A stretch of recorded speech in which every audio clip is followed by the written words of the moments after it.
Troliai mumiai, tėtis ir jūra. 7 skyrius – pietvakaris. Temstant žvejys pajuto, kad sulauks bangų. Jis ištraukė valtį aukštai ant kyšulio ir apvertė kiliu aukštyn, pririšo meškeres. Paskui įlindo į savo cementinį namelį, susirietė į pilką kamoliuką ir jį užplūdo nuostabi vienatvė. Iš visų vėjų žvejys labiausiai mėgo pietvakarį. Dabar jis jau pakilo ir nenurimo naktį. Tai buvo rudeninis pietvakarių vėjas, kuris galėjo pūsti daugelį savaičių, kol bangos virsdavo dideliais pilkais kalnais, griūnančiais ant salų. Žvejys sėdėjo savo namelį ir stebėjo, kaip didėja bangos. Kokia palaima, kad niekuo nebereikia rūpintis. Nėra jokių pasakotojų ir klausinėtojų, nėra nieko, ko būtų gaila. Tik nesuvokiama ir nepasiekiama dangaus ir jūros galybė, atšniokščianti virš jo ir pro jį, niekuomet neapvilianti. Buvo beveik tamsu, kai viskas sutrikdė muminukas, kuris lyščiodamas atbėgo per uolas. Jis mojavo letenomis, bildėjo ir galop net pradėjo belsti į langą ir šaukti, kad jo mama pradingo. Žvejys šypsojo ir kraipė galvą. Lango stiklas buvo per storas. Muminukas atsitolino, nešamas vėjo, nubrido sąsmuką per bangas ir ėmė ieškoti mamos viržynę. Jis išgirdo šūkaujantį tėtį ir pamatė, kaip signalinis žibintas nušvituoja per kalną. Šiąnakt sala buvo sklidina baimės, šnabždesių ir kliksmų. Kai muminukas bėgo, žemė judėjo jam po letenomis. Mamos nebėra, galvojo muminukas. Ji jautėsi tokia vieniša, kad pradingo. Prie akmenų lauko susirietusi sėdėjo mažoji Miu. Ar matei? Paklausė jį. Akmenys juda. Kas man darbo, sušuko muminukas, mama dingo. Mamos kaip paprastai be niekur nieko nedingsta, tarė mažoji Miu. Lindi kur nors susigūžusi, tik reikia paieškoti. O dabar aš eisiu gulti, kol sala nušliauš iš po manęs. Patikėk manim. Čia dar kils velniškas sumaištis. Signalinis žibintas šmėseliavo prie juodojo akivaro. Muminukas nuskubėjo tenai, tėtis atsisuko ir pašvietė. Juk ji negalėjo įgriūti į mama moka plaukti, pasakė muminukas. Valandėlę abu stovėjo tylėdami, o už švyturio kalno griaudėjo jūra. Klausyk, staiga tarė tėtis, kur tu po teisybėje gyvenai paskutiniu metu? Ak, čia vienur, čia kitur, sumurmėjo muminukas, nežiūrėdamas tėčiui į akis. Aš buvau taip klaikiai užsiėmęs, neryžtingai pasiteisino tėtis. Muminukas išgirdo, kaip akmenys grūdėsi lauke, atsklido keistas sausas gurgždesys, kai trynėsi vienas į kitą. Aš paieškosiu sąžalynę, tarė jis. Bet kaip tik tada sužibo 2 žiburiai švyturio languose, mama sugrįžo. Kai jie įėjo, jis sėdėjo lopydama rankšluostį. Kur tu buvai? Sušuko tėtis.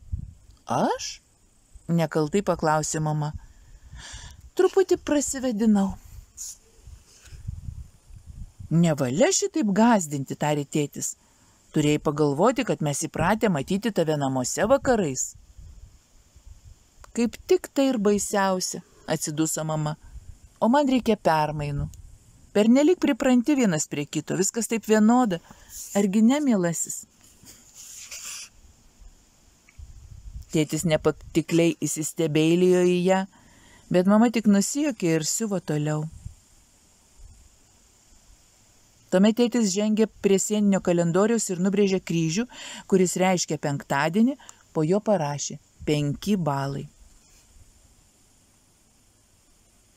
Jūros arkliuko paveikslas regėjosi muminukui pasikeitęs, jūra nebe tokia mėlyna, mėnulis pernelyg ryškus. Jis atsisėdo prie stalo ir kuo tyliau pasakė: Mama, aš gyvenu aikštelėje Sąžalyne. Tikrai? Paklausė mama. Ar ten gražu? Siaubingai gražu. Manau, kad gal kokį kartelį norėtum pasižiūrėti? Su didžiausiu malonumu, atsakė mama. Kada eisim? Muminukas skubiai apsidairė, tėtis buvo užsiėmęs savo sąsiuviniu.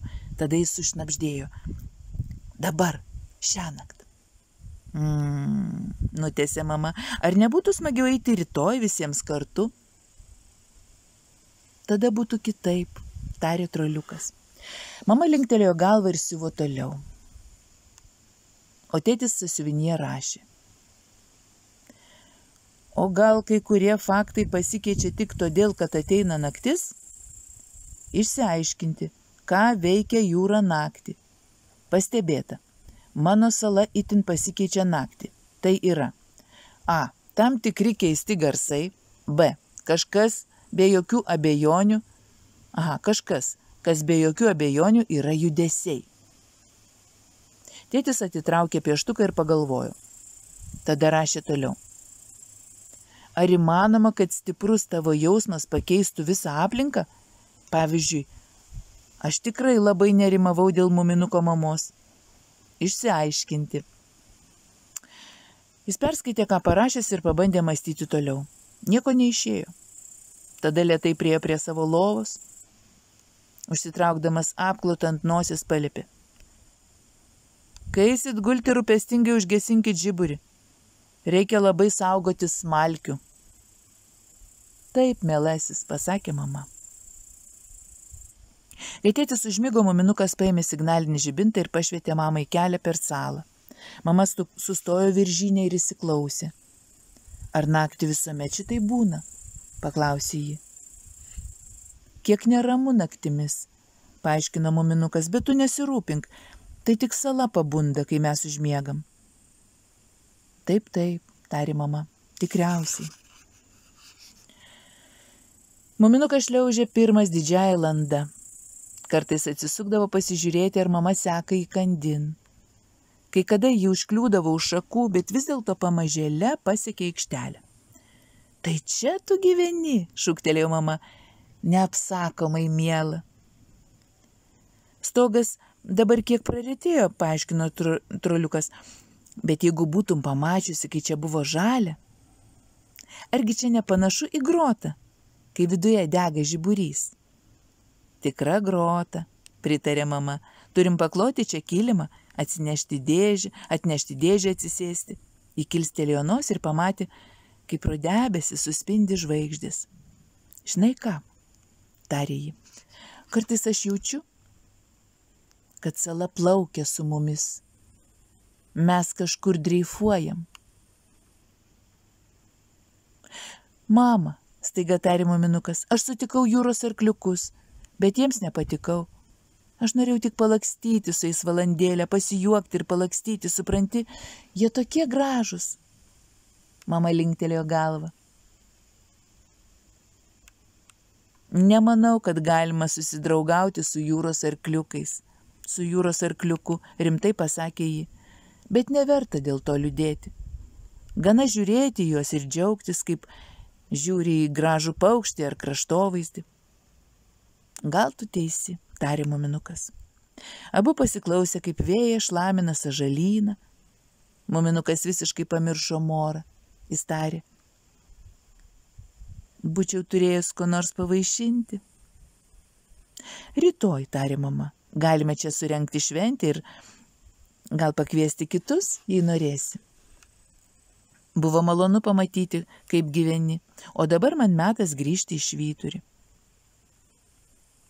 Palydėjęs mamą namo, muminukas užpūtė žibintą, kad ramiai pabūtų vienas. Vėjas sustiprėjo, Saugomas tamsos jūros šniokštimo ir mamos žodžių, jis perėjo per salą. Štai juodasis akivaras teliuskuoja skardžio papėdėje. Muminukas jį girdėjo, bet nesustojo, o nukeliavo tolyn, lengvas kaip balionėlis ir nė trupučio nemiegūstas. Tada išvydo ją. Išlipusi į salą, Mora uostinėjo švyturio pakalnėje. Slampinėjo pirmyn ir atgal, uostinėjo viržius, trumparegim akim dairėsi aplinkui ir nuslinko tolyn prie durpingos pelkės. Pradeda lyti. Ajajai. Manęs ieško, pamanė muminukas. Tegu nusiramina. Per daug jai eikvoju žibalo. Valandėlę jis stebėjo, kaip Mora klydinėja po salą ir jautė tik geraširdišką atlaidumą. Rytoj jį galės pašokti, tarė muminukas pats sau. Ne dabar. Šį vakarą reikia leisti namuose. Atsukęs nugarą, jis aplinkiniu keliu nuėjo į savo aikštelę. Saulei tekant, muminukas pabudo iš baimės. Jis buvo uždarytas miegamajame maiše, pagautas ir dusinamas drėgno karščio. Kažkas jį laikė, jis negalėjo iškišti letenų. Viskas buvo ne taip, jį gaubė keista ruda prieblanda ir toks kvapas, lyg jis būtų užkastas po žeme. Galop atitraukė užtrauktuką. Jam aplink nosį sukosi spygliai ir žemės, visas pasaulis buvo pasikeitęs, o jis likęs nuo visų atskirtas. Rudo šaknis lipo ir šliaužė aplinkui, net žergė skersai jo miegmaišį, medžiai dabar nejudėjo, o tamsoje traukė tiesiai per jį pirmyn. Visas miškas išsirovęs šaknis lipo per jį tartum per kokį akmenį. Degtukų dėžutė gulėjo įprastinėje vietoje, šalia mėlynių sulčių butelis. Tačiau aikštelė dingusi, jos nebėra. Muminuko landos užaugusios, likęs tik pirmovinis miškas iš bėgančių medžių. Ir muminukas ėmė šliaužti laukan, tempdamasis miegmaišį, nes jis buvo labai puikus, bet to dovanotas. Muminukas pamatė signalinį žibintą, jis kabojo kaip paprastai medyje, bet medis buvo toli nukeliavęs. Muminukas atsisėdo, pasispaudė uodegą ir suspigo, šaukdamas miu. Ji iškart atsiliepė. Ji paleido ištisą eilę gelbėjimo signalų. Jos balsas skambėjo labai aiškiai, kaip nedidelio trimito. Ar kaip signalinio varpo diskantas. Muminukas nustatė kryptį ir ėmė slinkti pirmyn. Galop suspindo dienos šviesa ir jį apsiautė audra. Muminukas atsistojo virpančiomis letenomis ir neapsakomai palengvėjusi širdžią pasižiūrėjo į miu. Šį kartą pasirodė jam beveik gražuolė. Keli krūmeliukai, kuriems buvo lengviau išsirauti, šaknis pasišiaušė ir sutrikę, atsidūrė viržynę. Pelkutė susigėrusi į žemę, likęs vien gilus žalias tarpeklis. Kur jie lekia, sušuko muminukas, kodėl jie išsirauna, nieko nesuprantu. Jie bijo, tarė mažoji miu ir pasižiūrėjo tiesiai į jį. Jie taip bijo, kad kiekvienas spyglys pasistojo. Bijo labiau nei tu. Jeigu nežinočiau, kad yra atvirkščiai, pamanyčiau, jog čia netoliese slankiojo tokia Mora. Ką pasakysi? Muminukui suspaudė po krūtinę ir jis dribtelėjo tiesiai į viržius. Ačiū Dievui, jie augo ir žydėjo kaip paprastai, nusprendė nebėgti. Mora, kalbėjo toliau susimaščiusi mažoji miu, didelė šalta Mora klajoja aplinkui, vis atsisėsdama. O ar tu žinai, kas atsitinka, kur jie atsisėda? Aišku, jis žinojo. Ten niekas nebegalėjo augti. Niekas niekada, nei stebelis. Ko spoksai į mane? Sušuko muminukas. Spoksau? Nekaltai paklausė mažoji miu. Kodėl į tave? Gal į ką nors, kas stovi už tavęs? Muminukas pašoko ir atsisuko. Ha, apgavau, džiugiai sušuko mažoji Miu. O ko tu bijai? Argi nelinksma, kad visas kraštovaizdis atsiplėšia nuo žemės ir iškeliauja? Man nepaprastai įdomu. Bet muminukui nebuvo linksma. Sąžalynas traukė švyturio link. Skersai salais keliavo prie švyturio laiptelių, kas nakt miškas trupučiuką priartės, kol pirmosios eglutės prisispaus prie durų, kad jas įleistų. Mes neatidarysime, tarė jis, ir staiga pažiūrėjo mažąją Miu tiesiai į akis, kurios linksmai ir pašaipiai spindėjo, žinodama visas jo paslaptis. Ir muminukui ko nepalengvėjo. Iškart po rytinės kavos tėtis nuėjo į švyturio sargo priebėgą ir įsitaisė ten pamastyti. Sąsiuvinis buvo beveik pilnas minčių apie jūrą. Jis parašė naują pavadinimą Jūros pasikeitimai naktį ir pabraukė jį. Tėtis ilgai spitrino į tuščią popieriaus lapą, kurį audra plėšė jam iš letenų. Jis atsiduso ir atsivertė 5 puslapį, kurį labiausiai mėgo.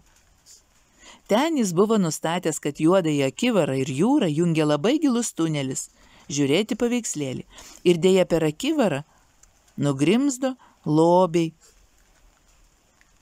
Ir dėja per jį į akivarą nugrimzdo lobiai, viskis, skeletai. Surūdijus bidonas nežinia, kodėl atsidūrė prie krašto pažymėto A. Ir jeigu kas nors arba kažkas, pavadinsime jį X, glūdi dugne prie B ir pučia ar traukia į save vandenį, tai vanduo nuolat kyla ir senka, tarytum jūra kvėpuotų. Kas tas X? Jūros pabaisa. Tačiau neįmanoma įrodyti. Taigi jūra nagrinėjama skyriuje prielaidos, kuris darėsi vis ilgesnis. Skyriuje faktai tėtis nustatė, kad vanduo gilumoje šaltesnis. Tai jis ir anksčiau žinojo, reikėjo tik įmerkti leteną, bet dabar tai įrodė panaudojęs išmoningai sukonstruotą butelį. Kai butelį traukdavo iš vandens, vandens slėgis išstumdavo kamštį į kaklelį. Įstumdavo. Toliau. Vanduo sunkus ir surus, gilumoje sunkesnis, o paviršiuje suresnis. Įrodymas. Seklus suraus vandens telkiniai. Labai suraus. O slėgį pajunti nardydamas. Dumblių būna užuovėjoje, o ne atvirkščiai. Jeigu nuo švyturio kalno per audrą įmeti lentgalį, tai jo nepriplaka prie kranto, o nuplukdo aplink salą tolėliau. Todėl, jei palei lentą žiūri į horizontą, tai regis jis išsiriečia. Vanduo kyla pablogėjus orui, bet pasitaiko ir atvirkščiai. Kas 7 banga labai didelė, bet kai kada 9 arba apskritai bangos plūsta be jokios tvarkos. Kur dingsta plačios baltų putų juostos po audros ir kaip jos atsiranda? Kodėl? Tam ir daugybė kitų dalykų tėtis bandė ieškoti priežasčių, bet tai buvo labai sunkus darbas. Jis pavargo ir nebemoksliškai parašė. Salos neturi nei tiltų, nei tvorų, taigi negali būti nei išleistas, nei uždarytas. Vadinasi, jautiesi? Na štai. Tėtis užbraukė savo apmąstymus juodu brūkšniu ir vėl atsivertė trumpą faktų skyrelį. Štai ir vėl toji svaiginama mintis, kad jūrai nėra jokių įstatymų. Tėtis skubiai ją nuvijo. Jis troško suprasti, turėjo perprasti jūrą, kad galėtų ją mylėti ir gerbti pats save. Kol tėtis sėdėjo mąstydamas, mama vis labiau ir labiau grimzdo į savo sodą. Reikėjo perpiešti galybę dalykų. Pamažu ji vis labiau drįso ir net nebesislėpdavo už medžių kamienų tada, kai išgirzdavo girgždant sraigtinius laiptus. Kadangi mama pastebėjo, kad į sieną įlindusi tampa nedidesnė kaip kavinukas, sode jį pripiešė daug mažų mamų. Jei kas nors ją pastebėtų, jeigu tik jinai tūnos ramiai, tai vargu ir jie supras, kuri mama tikra.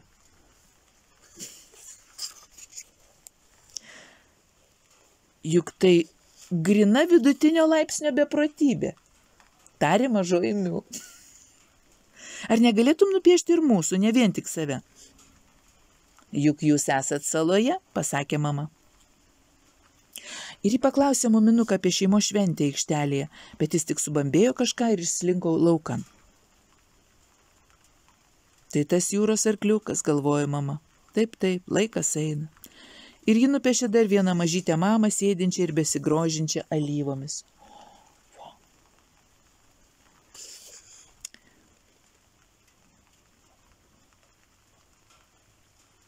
Muminukas lėtai nulipo laiptais ir užkopė ant kalno. Aikštelės nebebuvo. Nebebuvo ir jūros arkliukų.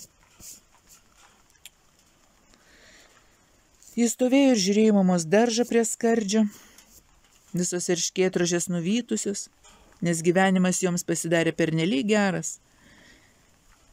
Neliko įprastinio smėlio ir akmenų priešinimuose. Lysvės vidury mama buvo pasidariusi tvorelę, aišku, jis saugojo kažką puikaus. Ji vėl pabandė. Kas tai galėtų būti?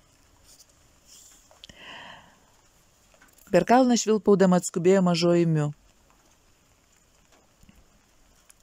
Sveikas, tarė ji, atspėsi kas čia? Spėk 3 kartus. Pati pasakyk, tarė muminukas. Tai obelis, paskelbė Miu. Ji pasodino obuolį, išmestą ant kranto. Ji sako, kad sėklos gali sudygti ir tada išaugs medis. Obelį? Priblokštas pakartojo muminukas, bet juk praeis daugybę metų. Tuo gali būti visiškai tikras, tarė mažoji Miu ir nušvilpavo toliau. Tolyn. Muminukas pastovėjo žiūrėdamas į aptvarą. Labai gražų ir kiek primenanti verandus turėklus slėnyje. Ėmė patyliukais juoktis. Puiku pasijuokti. Žemėje nėra kitos tokios atkaklios būtybės kaip jo mama. Šiaip ar taip, o kodėl iš šio obuolio negali išaugti medis? Mama to verta? Ir dar, gal dar linksmiau turėti trobelę nei aikštelę. Savo rankomis pastatytą, ant lango galėjai pridėlioti gražių akmenukų. Galėjo. Tik po pietų tėtis su mama pastebėjo, kad miškas ryžtingai žengtelėjęs arčiau švyturio. Ypač išsiveržė į priekį alksniai. Užlipę pusiau kalno, tik tas, kuriam ant kaklo buvo apvyniotas nuotykio lynas, tebestovėjo taip įsitempęs, kad ko nepasismaugė. Belapės drebulės negalinčios virpėti iš baimės, įsisklaidė viržynę kaip baili banda. Medžiai panėšėjo į vabzdžius. Jų ilgos atsargios šaknis buvo įsikirtusios į akmenis ir užgriebusios viržius, kad atsilaikytų prieš pietvakarių vėją.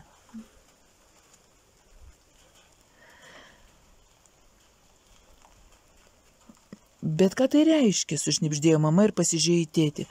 Kam jie taip daro? Sukandęs pypkę, tėtis beviltiškai ieškojo paaiškinimo. Siaubinga, kai reikia pasakyti nežinau. Jis buvo toks pavargęs nuo to, kad nieko nesupranta. Galop tarė. Tai atsitinka naktį. Nakties permainos, supranti. Mama įvėrė akimis. Įmanoma, susinervinęs kalbėjo toliau tėtis. Noriu pasakyti, kažkokios paslaptingos permainos naktį. O jeigu mes irgi nueitume tenai ir prisidėtume prie to, turiu galvoje sumaištį, tai viskas dar taip paumėtų, kad liktų ir mums pabudus.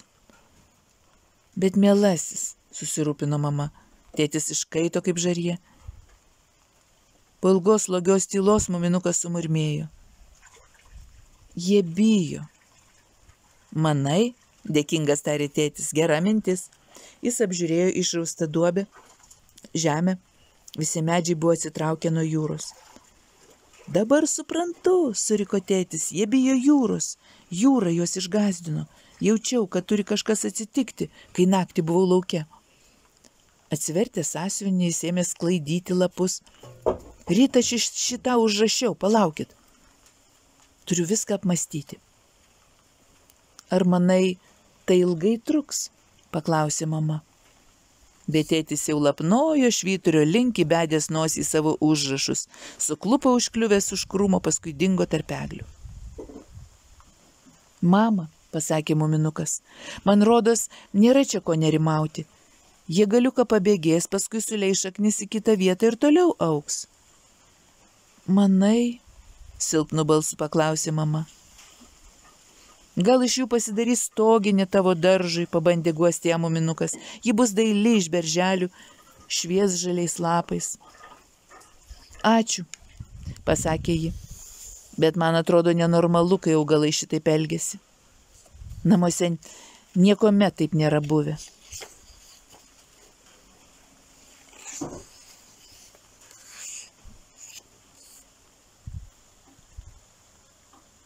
Mama papurtė galvą ir nuėjo švyturio link. Ji nusprendė nueiti į savo sodą ir nusiraminti. Muminukas nurišo nuo alksnio nuotykio lyną, pietvakarių vėjas po giedrų perengimų rudens dangumi sustiprėjo ir bangos palei vakarinį kyšulį buvo aukštesnės ir putotesnės. Muminukas pavaikščiojo po salą ir atsisėdo tarp viržių, nusiraminęs ir konesmagus. Galop jie pastebėjo permainas. Jam labai palengvėjo. Užsilikusi kamanė maloniai dūzgė tarp viržių žiedų. Viržiai neišsigando, augo kur augė. O gal jam pasistatyti trobelę kaip tik čia? Labai žemą. Prie durų padėti plokščių akmenų. Muminukas pabudo, kai saulė uždengė platus šešėlis. Šalia stovėjo tėtis, žiūrėdamas labai susirūpinusiomis akimis. Kaip sekasi, paklausė muminukas. Niekaip nesiseka, pasakė tėtis, sėsdamasis į viržius. Ta istorija su medžiais viską sugadino. Dar mažiau suprantu jūrą nei iki šiol. Nėra jokios tvarkos. Jis nusivožė švyturio sargo skrybelę, pamankė ją, sulankstė ir vėl išlygino. Supranti, kalbėjo toliau tėtis, svarbiausia sužinoti slaptus jūros įstatymus. Turiu ją suprasti, kad pamilčiau. Aš negaliu džiaugtis sala, jeigu man nepatinka jūra. Tai kaip ir su gyvais padarais, karštai pritarė muminukas ir atsisėdo, kad jie patiktų.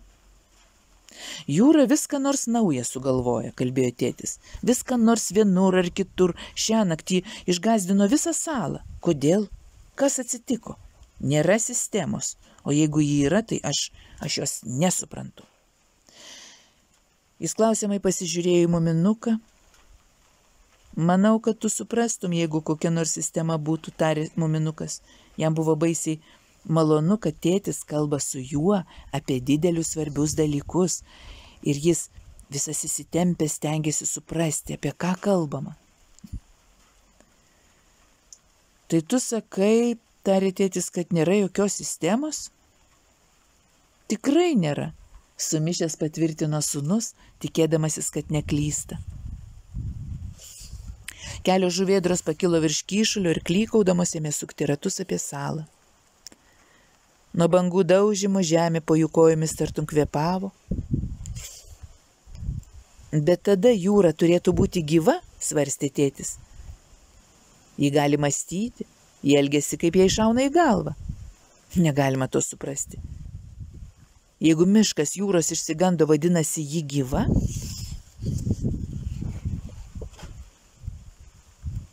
Ojojoj. Vis tik tai reikia daryti pertrauką, nes pradėjo lyti ir reikia slėptis. Iki pasimatymo. Iki pasimatymo.